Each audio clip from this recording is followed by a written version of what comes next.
You share the couch. You share the remote. And if you've got a family plan with those other guys, you're probably sharing your data. But at T-Mobile, you don't have to. Now your family can get 4 lines with up to 10 gigs of 4G LTE data per line. You heard right. 4 lines, 10 gigs per line. Stream, post, and download on the network that has doubled LTE coverage over the last year and added extended range LTE with a signal that goes twice as far and is 4 times better in buildings. Plus, right now, T-Mobile will even pay your family switching fees, up to $650 or more per line when you trade in your smartphones. It's the best value for families. So get 10 gigs for all today, only from T-Mobile. Switching cost paid with trading credit and Visa prepaid card. Device purchase and qualifying service required. Card issued by MetaBank. Member FDIC. Card expires. Coverage not available in some areas. See T-Mobile store for details.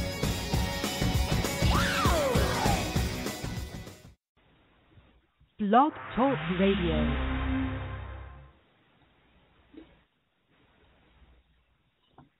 Hello, and welcome to today's episode of The Culinary Show with VLO. I'm your host, Veronica Lee O'Donnell, and we are live. Thank you for joining us today. We're going to talk about diet trends, specifically the paleo diet, but we will also touch base on the ketogenic diet since they do cross paths somewhat. I'm no diet paleo guru, but I do know a little bit about paleo because I lived it for a little while, and I'm actually thinking about getting back to it. I did see a lot of major changes and results in my health when I did it, and then there was an accident and I couldn't continue with the diet, but now I can get back on it. So I wanted to share with you guys a little bit about what the paleo diet is. Let's see, where are my notes? Okay, well, before I get started, I do need to give you a little disclaimer. What I say today or what I air are my own hints, tips, articles, advice, and it's not meant to replace any medical monitoring by a physician. What works for me may or may not work for you, and any diet tips listed or verbalized should be adopted only after consultation with a doctor. So with that being said, what is the paleo diet? First of all, let's break down what it's not.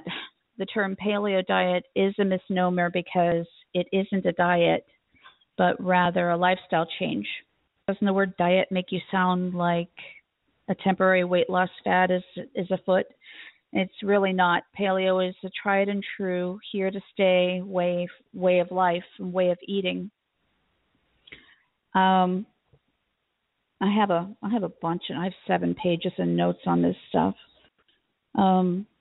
So let's define it. The paleo approach emphasizes returning to a more ancestral way of eating.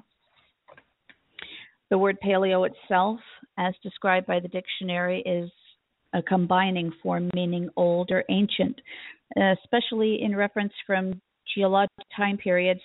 The term paleo is only half of a complete word. It comes from the word Paleolithic, which means of or pertaining to the earlier Stone Age. Basically, it means that while adopting the Paleolithic way of eating, we are actually eating like our caveman ancestors ate.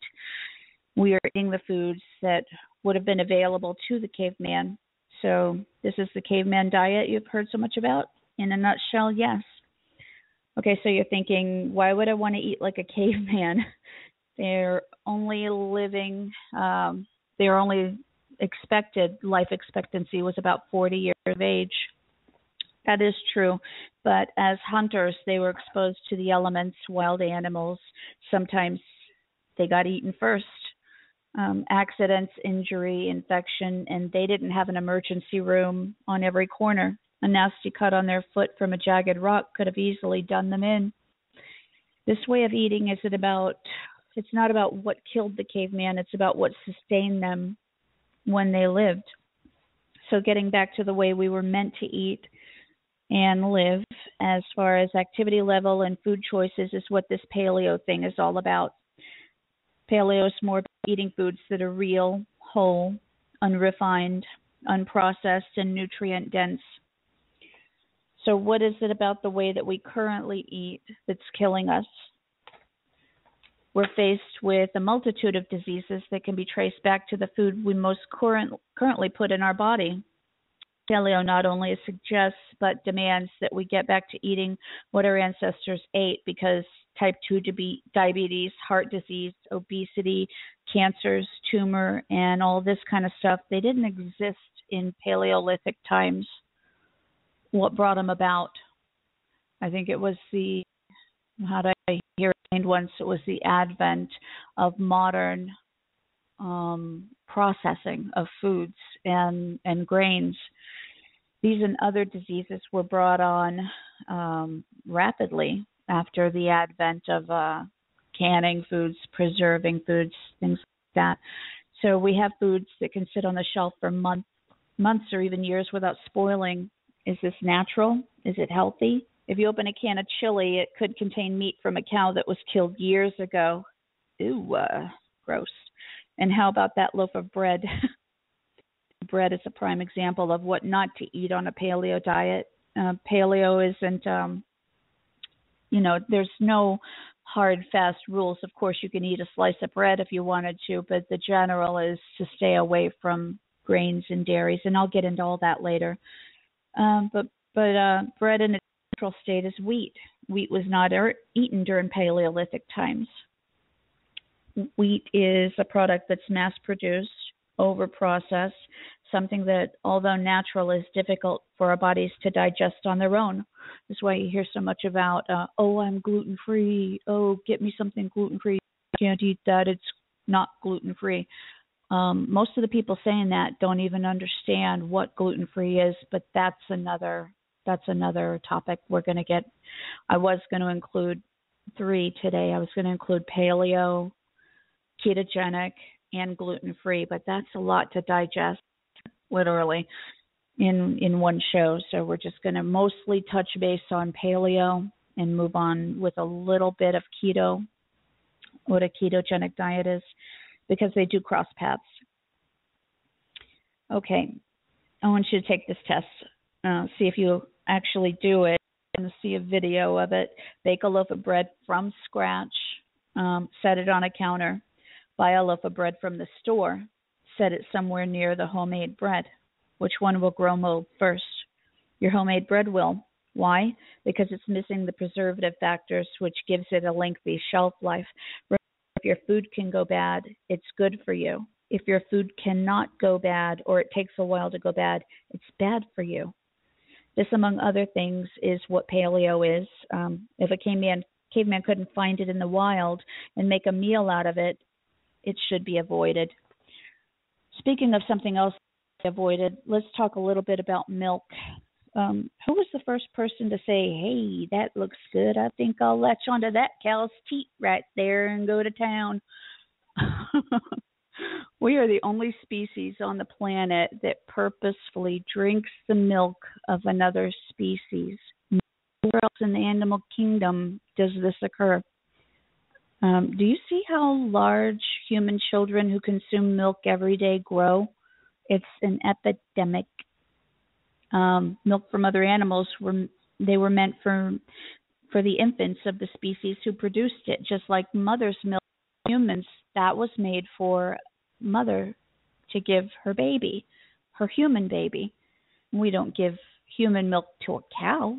It wouldn't have enough nutrients or density. Calves need to put on weight quickly to survive. Cow's milk is perfect for this, for them, so much for us. And don't even get me started on the hormones and antibiotics dairy farmers are pumping into their milk, into their cows. That comes through in drinking the milk, eating the cheese, etc. Why do you think these massive animals get the hormones in the first place? Because they die without them, considering the unnatural state that they're required to produce milk in. They're chained to a corral system for weeks on end and hooked up to milking machines for up to 16 hours a day. No animal should have to endure that, but again, that's another topic for another show. We'll talk about that another time. Yes, I do eat cheese occasionally. But again, we'll talk, there's all kinds of angles we could go with that, but milk is one of the other things to avoid on a paleo diet. So how are we supposed to eat on a paleo diet? Just 2 rules with paleo: what to eat and what to avoid. So basically you would eat whole, unprocessed, nutrient-dense, nourishing foods, grass-fed, pastured meats and eggs, cut seafood, not the farm raised. That's the nastiest thing out there. You want to look for natural, wild caught seafood. And of course, vegetables and fruits, nuts, seeds in moderation. Avoid food that harm you by causing systematic inflammation. Now, I just read this. Foods that cause systematic or systemic inflammation, wreaking our guts, derailing our natural metabolic process. What foods are those, really? Well, they're processed foods. They're grains. They're all kinds of stuff. I'm going to put something on my website about all this. Pro-inflammatory foods like gluten, grains. I love this word, legumes. So beans and peanuts and things like that. Sugar, lab-created processed foods from the supermarket. That's the kind of stuff you want to avoid. Paleo is more about eating foods that are real, whole, unrefined, unprocessed, and nutrient-dense. So, I'm going to play you 2 clips, about 5 minutes each. The first one now and the next one a little bit later. Doctors are the best at explaining this thing. So the first clip is from the YouTube channel of Dr. Josh Axe, A-X-E. This is what it says, so I'll tell you this before I play this clip. Dr. Axe is on a mission to transform the health of millions across America.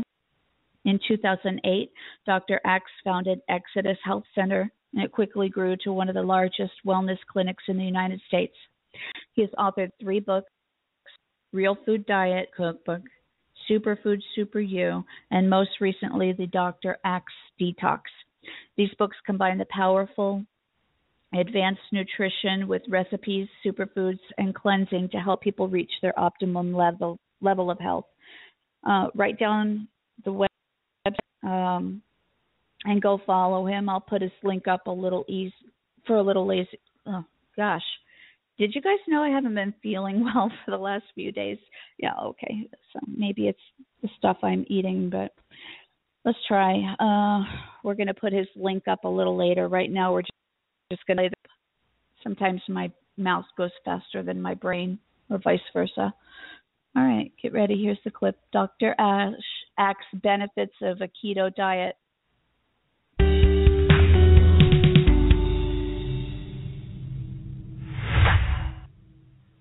Hey guys, Dr. Axe here, founder of draxe.com and Dr. Functional Medicine. Today I'm going to share with you the benefits of a ketogenic diet and how ketogenic diets can help weight loss, cancer, and even the treatment of Alzheimer's disease. And basically what a ketogenic diet is, it's putting your body into ketosis, which means your body is burning fat for energy rather than carbohydrates. And so again, your body will burn its own body fat or fat that you're consuming dietarily for its overall energy production. And this is very effective. In fact, there are medical studies now showing that the ketogenic diet is an effective treatment for cancer, for Alzheimer's disease, and effective for very fast weight loss.